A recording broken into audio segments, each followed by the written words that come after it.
Hi guys! A day in my life as an engineering student. Halina samahan niyo ako, tapusin ang video kong ito. Makwento ko nga pala sa inyo ang mga kaganapan ko ngayong araw. Pupunta nga pala ako dyan sa school para mag-OJT. E di yan nga ang person, naghanda na, talagang excited ako dyan pumasok. Gawa ngayong araw nga pala ang araw na magbubudol fight kami. Kaya nga maaga ko dyan nagising para mag-prepare na nga ang sarili. Tingnan nyo nga guys, so talagang pinaghandaan ko yan para hindi naman ako halata pag nabusog ako mamaya. Pero sa totoo lang, kaya kadalasan ako din nakadress, edi yan nga ang mga pantalon ko hindi nakasya sa akin. Paano baga naman nga ako ito mabadiyan kasi nga food is life ang person. Na dati nga ang kilo ko lamang diyan ay nasa 47 na naging 56 na ngayon. Grabe nga, napaka-struggle sa akin diyan ang tumabagawa. Konting kilos ko lamang diyan na ako'y hinihingal na. Nagpaplano naman ako diyan mag-diet pero ang aking mga napupuntahan ay puro pagkain.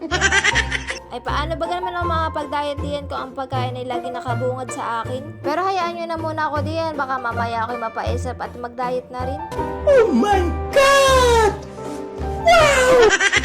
So, mabalik ko nga pala sa inyo, itong aking jeep na sinasakyan ngayon ay jeep na galing Biyaheng Batangas Lipa.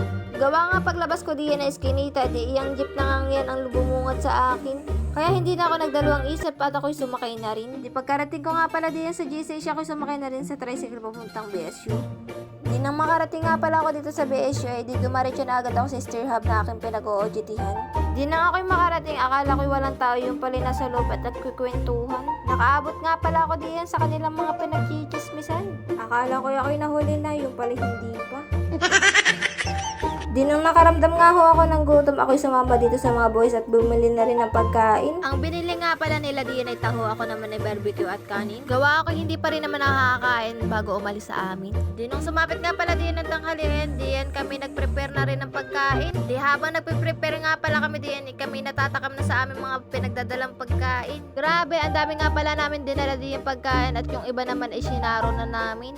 Di nang makatapos nga ho kami mag-prepare diyan, diyan kumain na rin kami. Panoorin nyo na lang ho kami kung paano kumain. Wow! Hindi nga nawawala sa mga pinapag na may nagbubidal fight is nagpipicture muna bago kumain. Syempre remembrance din ito kaya kami nagpicture muna bago lantakan itong pagkain. At syempre nagpray muna kami diyan at nagpasalamat sa biyaya na natanggap namin. At nang makatapos nga kami diyan magpray, diyan nilantakan na rin namin. O siya, panoorin nyo na lang kami kung paano kumain. Di aring isa nga ho'y nagpahili muna ng barbecue yung kanyang kinakain. Di aring nga matibay kami dito. Syempre, hindi ako magpapatalo. Food is life nga tayo eh. Di nung nakatapos nga pala kami diyan kumain, diyan kumanta-kanta na rin kami ng kaunti para pampahula sa aming mga kinagkakain.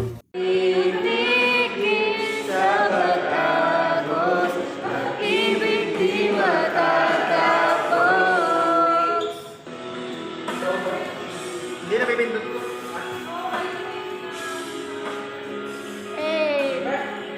Siya papaano, magpapaalam na ako. Hanggang dito na lang ang video kong ito.